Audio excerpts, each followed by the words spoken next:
नमस्ते सदावत्सले मातृभूमि। श्रीलंका के फिनेंस मिनिस्टर ने और श्रीलंका की जो रिजर्व बैंक है उसके गवर्नर ने एक स्टेटमेंट दिया।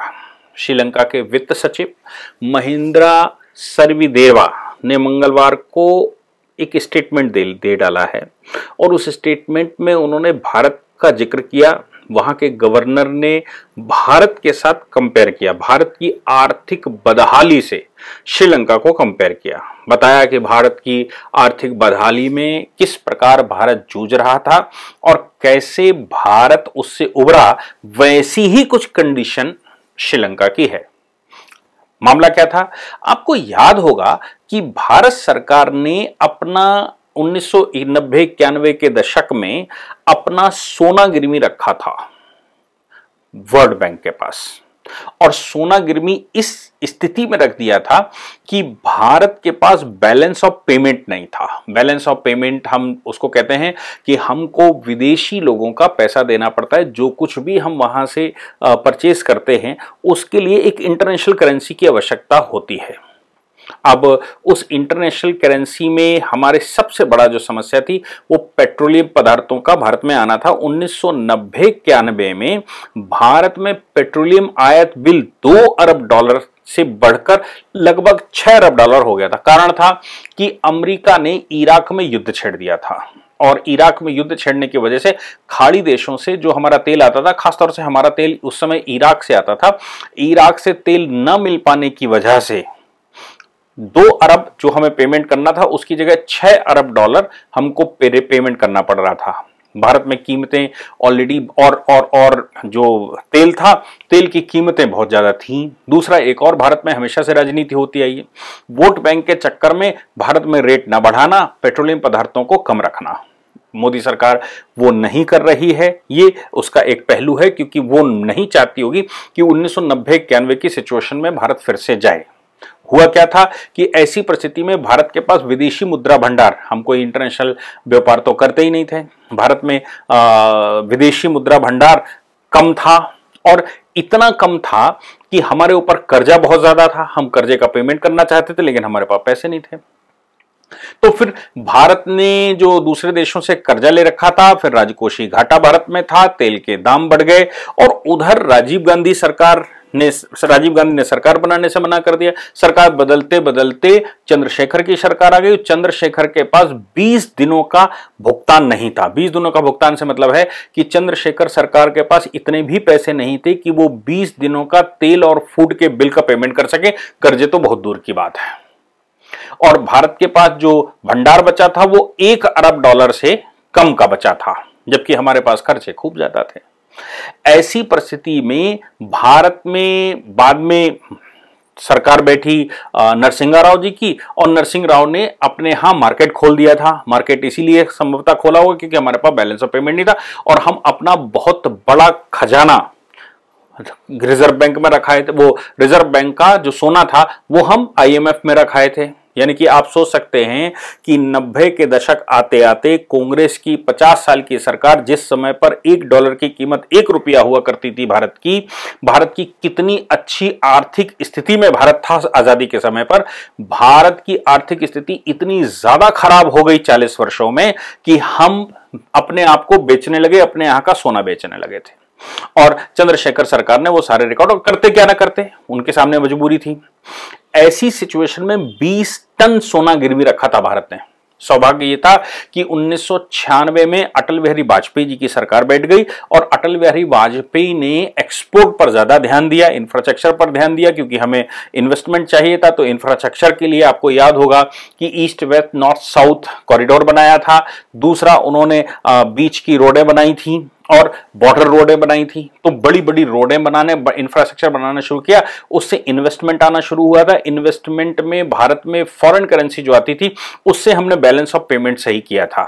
यहां तक कि IMF से सोना छुड़ाया, IMF से सोना छुड़ाकर उसके बाद फिर एडवांस का पेमेंट किया, और 2004 में जब वाजपेयी सरकार गई थी तो आईएमएफ में विदेशी भंडार के रूप में आईएमएफ में हमारा जो कंट्रीब्यूशन था वो लगभग अगले 10 वर्ष के बैलेंस ऑफ पेमेंट को निपटाने वाला था। वाजपेयी सरकार 6 वर्ष में देश की ऐसी आर्थिक स्थिति बना गई थी जो पिछले 50 साल में, उससे पहले के 50 वर्षों में भारत की अर्थव्यवस्था बिल्कुल निस्तेनाबूद हो गई थी। भारत में बांटने की प्रक्रियाएं चल रही थी, वो सब कुछ बैलेंस कर गई थी। दुर्भाग्य से 2004 में सरकार वाजपेयी जी की गिर गई थी। 2004 से लेकर 2014 तक फिर से मनमोहन सिंह की सरकार बैठी, और फिर हमने वो 10 वर्ष का एक्स्ट्रा आईएमएफ में अपना पैसा रखा था वो सारा चूक गया, खत्म हो गया। उसके अलावा हम फिर कर्जे में आ गए थे, और भारत में जो डॉलर की कीमत थी वो फिर से तेजी से बढ़ना शुरू हो गया था। भारत की करेंसी डाउन होना शुरू हो गई थी, और फिर हम बैलेंस ऑफ पेमेंट के कटघरे में खड़े हो गए थे। 2014 में सौभाग्य से नरेंद्र मोदी जी की सरकार आई और उन्होंने इंफ्रास्ट्रक्चर पर खुलकर पैसा खर्च करना शुरू किया, फिर से इन्वेस्टमेंट लाना शुरू किया, और अब भारत एक एक्सपोर्टर कंट्री की तरफ बढ़ने लगा। और चीन के इंपोर्ट्स की वजह से जितना हमें समस्या होती थी वो चीन के इंपोर्ट पर बहुत बड़ी रोक लगी। भारत में मैन्युफैक्चरिंग शुरू हुई, और भारत से मैन्युफैक्चरिंग करके भारत में आयुध और हथियार बनने शुरू हुए। हमने नए नए एग्रीमेंट किए, विदेशी कंपनियों को भारत में बुलाकर भारत में प्रोडक्शन की बात कही, मेक इन इंडिया किया, मेड इन इंडिया किया, स्टार्टअप भारत में शुरू किए। कुल मिलाकर इकोनॉमिक रिफॉर्म के रूप में नरेंद्र मोदी सरकार पिछले 7 वर्ष में जितना काम कर गई वो 70 साल में वो नहीं हो पाया, और नतीजा निकला कि 400 अरब डॉलर, जिस समय हमारे पास 20 अरब डॉलर का पेमेंट नहीं था। आप सोचिए कि मेरे पास 20 अरब डॉलर भारत में नहीं थे। भारत में आईएमएफ को 1.27 अरब डॉलर कर्ज दिया था आईएमएफ ने उस समय, और सवा अरब डॉलर देने के बावजूद हमारा काम नहीं चल रहा था, और हमने 20 टन सोना वहां रख दिया था। तो अब नरेंद्र मोदी जी की सरकार आने के बाद हमारे पास 400 अरब डॉलर का फॉरेन रिजर्व है, और भारत की इकोनॉमिक कंडीशन वर्ल्ड में इस समय सबसे साउंड है। श्रीलंका में ये जो कोविड आया और कोविड की वजह से जो समस्याएं शुरू हुई, उसमें श्रीलंका का कहना यह है कि आज, हालांकि उन्होंने सारे विदेशी पेमेंट बंद कर दिए हैं, उन्होंने ये भी कहना शुरू, उनके वित्त सचिव ने यह कहना शुरू कर दिया है कि हम अभी किसी का भी कर्जा देने में सक्षम नहीं हैं। वर्ल्ड बैंक से वो बेल आउट पैकेज मांग रहे हैं। हालांकि उनके पास 15 करोड़ डॉलर बचे हुए हैं। 15 करोड़ डॉलर से उनका काम चलता नहीं। 15 करोड़ डॉलर में भी 5 करोड़ डॉलर भारत सरकार ने उनको दिए हैं अभी उनके बैलेंस ऑफ पेमेंट के लिए, विषम परिस्थितियों में को सॉल्व करने के लिए। लेकिन फिर भी उनको लगभग 2 से 3 अरब डॉलर अभी चाहिए जो वो रिजर्व के रूप में चला सकें। सिचुएशन बहुत खराब है। ये भी संभव है कि बेल आउट पैकेज आईएमएफ दे, लेकिन कितना, जैसा भारत को 1.27 अरब डॉलर दिया था वैसे 5 भारत उनको भी 1 अरब डॉलर दे देगा, लेकिन 1 अरब डॉलर में उनका काम चलता नहीं। सिचुएशन गंभीर है। ऐसी सिचुएशन में जब उनसे प्रश्न किए जा रहे हैं कि भाई श्रीलंका तो बिल्कुल बर्बाद हो चुका है, भले ही उसका कारण कोविड रहा हो, लेकिन श्रीलंका में बैलेंस ऑफ पेमेंट की बात है। श्रीलंका में पेट्रोल कितना महंगा हो चुका है, एक एक लीटर दूध कितना महंगा हो चुका है कि वो इस समय 3-3 हजार श्रीलंका रुपया में बिक रहा है। तो पोजीशन बहुत श्रीलंका की खराब है। ऐसी सिचुएशन में श्रीलंका कोलैप्स कर जाएगा क्या? तो उनके विदेश सचिव ने कहा कि भारत की सिचुएशन भी 1990-91 में इससे ज्यादा इसी तरह हो चुकी थी, लेकिन भारत ने जिस प्रकार उभर कर खड़ा हुआ, हम भी उभर कर वैसे खड़े हो जाएंगे। उन्होंने भारत को कंपेयर करते हुए बारंबार कहा कि हम जब भारत खड़ा होकर 400 अरब डॉलर पर पहुंच सकता है तो हम भी पहुंच सकते हैं। और अभी हमारे ऊपर 50 अरब डॉलर का कर्जा है, लेकिन उस कर्जे को हम भरेंगे और श्रीलंका फिर से उभर कर सामने आएगा। ये बात इस समय श्रीलंकाई डॉलर की श्रीलंकाई रुपया 320 रुपए का हो गया। आप सोचो कि $1 320 रुपए का जहां पर बिक रहा हो, उस देश की कंडीशन, आर्थिक कंडीशन कैसी होगी। लेकिन हौसले उनके अभी मजबूत हैं और वो लगातार ये कह रहे हैं कि जो भारत की सिचुएशन, इकोनॉमिक सिचुएशन खराब थी, हमारी सिचुएशन उतनी खराब नहीं है। हमारी सिचुएशन भी कुछ वैसी है जैसे भारत उभर कर आया था, वैसे हम भी उभर कर आएंगे। लेकिन सवाल ये पैदा होता है, क्या श्रीलंका के अंदर अटल बिहारी वाजपेयी जैसे रिफॉर्मिस्ट हैं?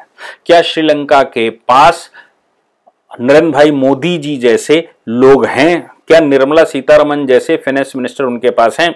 उनकी समस्या जो सबसे बड़ी इस समय फंसी हुई है वो परिवारवाद उनकी समस्या है। एक ही परिवार, राजपाक्सा परिवार के 9 मंत्री, प्रधानमंत्री और राष्ट्रपति, 2 बड़े भाई, छोटे भाई और 9 मंत्री सरकार में हो, तो पूरी की पूरी सरकार को परिवार ने कब्जा करके रखा। दूसरी एक और विशेष बात रही कि श्रीलंका में जब से चाइना घुसा, चाइना की मेन पॉलिसी यही रहती है कि जिस कंट्री में वो घुसते हैं उसमें इतना कर्जा दे दीजिए और उस कंट्री की इकोनॉमिक सिचुएशन को इतनी खराब कर दीजिए कि वो चाइना के भर हो जाए और चाइना के बगैर वो चलाया ना जा सके।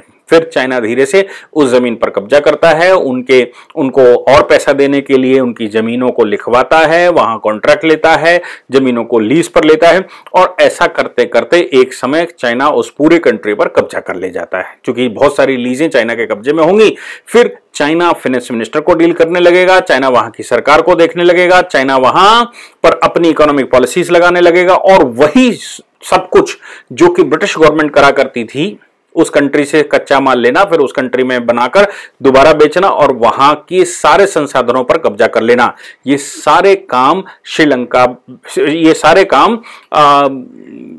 चाइना की सरकार पूरे विश्व में करती है। इसलिए चाइना के घुसने के बाद श्रीलंका की सिचुएशन खराब हो गई। भारत में भी चाइना इसी प्रकार से घुसा था।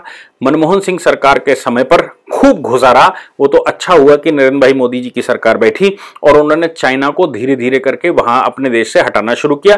भारत इंपोर्टर कंट्री के बजाय एक्सपोर्टर कंट्री की तरफ धीरे धीरे बढ़ने लगा और भारत अब विश्व के बड़े एक्सपोर्टर कंट्रियों में से एक गिना जाता है। छोटे छोटे कंट्री को एक्सपोर्ट करता है और अपने यहां प्रोडक्शन करना शुरू कर दिया है। Make in India, made in India वगैरह जैसी बहुत सारी पॉलिसियां भारत में चलती हैं। मुझे लगता है क्या श्रीलंका के पास इस प्रकार के, जैसे नरेंद्र मोदी जी और उनकी कैबिनेट काम करती है, क्या वैसे रिफॉर्मिस्ट हैं? क्या श्रीलंका के पास अटल बिहारी वाजपेयी जी जैसे रिफॉर्मिस्ट हैं? अगर नहीं है तो किस आधार पर श्रीलंका की सरकार ये कह रही है कि भारत की दशा हमसे भी ज्यादा खराब थी, भारत अगर उभर सकता है तो हम भी उभर सकते हैं, हम भी वैसे रिफॉर्म लेकर आएंगे? मुझे वो बात अभी हजम नहीं हो रही है, लेकिन वो कह रहे हैं, भारत से कंपेयर कर रहे हैं, तो कुछ ना कुछ वो प्लान बनाएंगे। ईश्वर उनकी रक्षा करे। हमारा पड़ोसी है, पड़ोसी होने के नाते पड़ोसियों के साथ अच्छे व्यवहार, अच्छे संबंध रहें और पड़ोसी समृद्ध रहें, ऐसा प्रयास भारत सरकार का रहता है, भारत के वासियों का रहता है। हिंदू समाज ऐसा ही सोचकर चलता है। इसलिए हम ये मानकर चलें कि श्रीलंका सरकार भी उभर कर सामने आएगी और मोदी सरकार के साथ कंधे से कंधा मिलाकर आगे बढ़ेगी। जय हिंद, जय भारत, वंदे मातरम।